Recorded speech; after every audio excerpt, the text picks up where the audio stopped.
Bonsoir et bienvenue dans cette émission de Récap. Voici les titres de ce vendredi 9 mai. Le conclave a commencé au Vatican et pour l'instant aucun pape élu, en sachant que cette émission est tournée jeudi midi. L'Inde et le Pakistan s'échangent des tirs d'obus, une escalade entre deux pays possédant l'arme nucléaire. L'AfD pourrait être mise sous surveillance pour être extrémiste de droite. Le deuxième parti d'Allemagne en danger. Toujours en Allemagne, le nouveau chancelier Friedrich Merz a été élu au deuxième tour.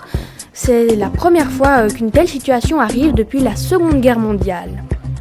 Tout juste élue, Céline Vara est dans la tourmente pour une affaire de voyage de luxe à Oman.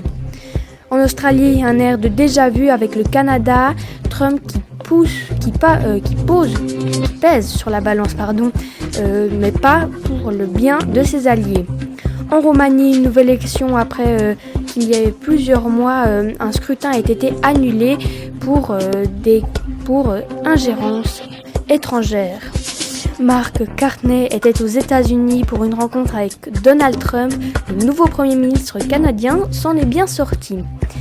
À Lausanne, des caravanes se sont installées illégalement, les mêmes qui avaient dû être arrêtées par la police valaisanne sur l'autoroute. Récap, c'est tous les vendredis, sauf exception, sur la chaîne du DVD. Bienvenue.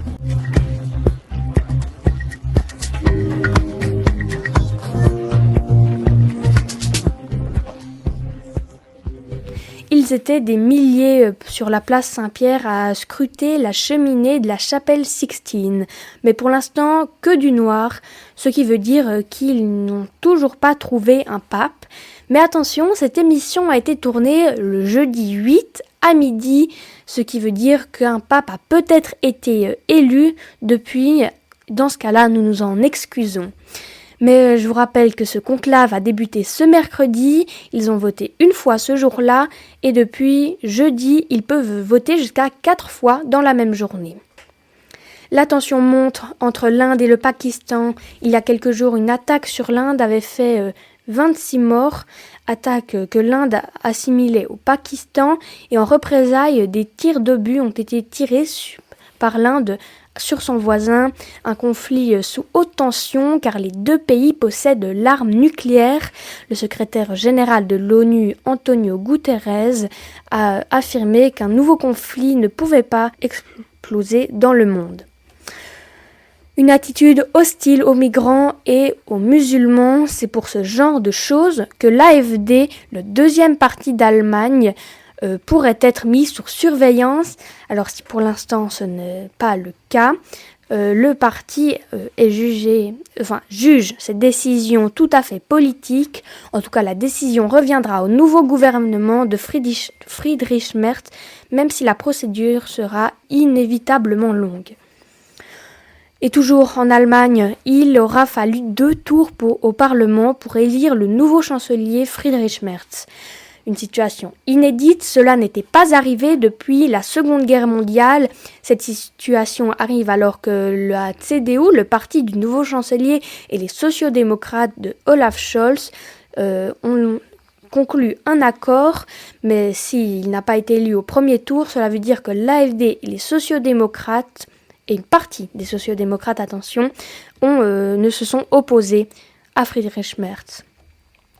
Élue il y a quelques semaines et déjà dans la tourmente, Céline Vara, la nouvelle conseillère d'État neuchâteloise, s'est envolée pour Oman, 9 heures d'avion et des hôtels de luxe.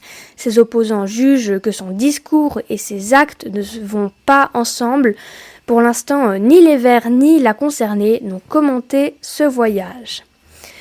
En Australie, le parti travailliste du Premier ministre garde le pouvoir, alors que pendant longtemps, c'étaient les conservateurs qui étaient en tête des sondages. Et ce scénario, il ne vous dit pas quelque chose ? Oui, comme au Canada il y a quelques semaines, et les deux pays ont eu, on peut dire, la même chose.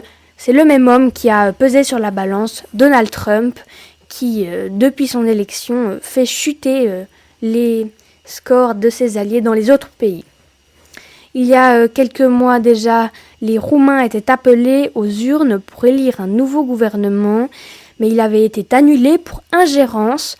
Le candidat d'extrême droite n'avait pas pu être élu, mais quelques mois plus tard, nouveau vote et toujours l'extrême droite en tête, avec encore plus d'avance que les dernières fois. Le nouveau Premier ministre canadien Mark Carney était à Washington pour une rencontre avec son homologue américain. Alors si le Premier ministre canadien s'en est bien sorti, Trump ne veut pas discuter des droits de douane. Dans cette rencontre, le président Donald Trump a quand même abordé le 51e État, même si le Premier ministre canadien a tout de suite riposté en disant que le Canada n'était pas à vendre. Alors, plusieurs compliments ont quand même été échangés entre les deux chefs d'État. En bref, une bonne rencontre pour le Premier ministre canadien qui n'est pas tombé dans un piège comme l'a été tendu à Zelensky. C'est un dossier brûlant en Suisse romande, celle des gens du voyage. Il y a quelques semaines, souvenez-vous, une communauté avait été arrêtée par la police valaisanne sur l'autoroute. Eh bien, cette communauté se retrouve aujourd'hui à Lausanne, illégalement. Ils risquent d'être expulsés. Les gens du voyage en Suisse romande, c'est un dossier brûlant qui ne s'arrête pas. Voilà, c'est la fin de cette émission. Merci de l'avoir écoutée. Récap revient bien évidemment la semaine prochaine. Excellente soirée et à bientôt.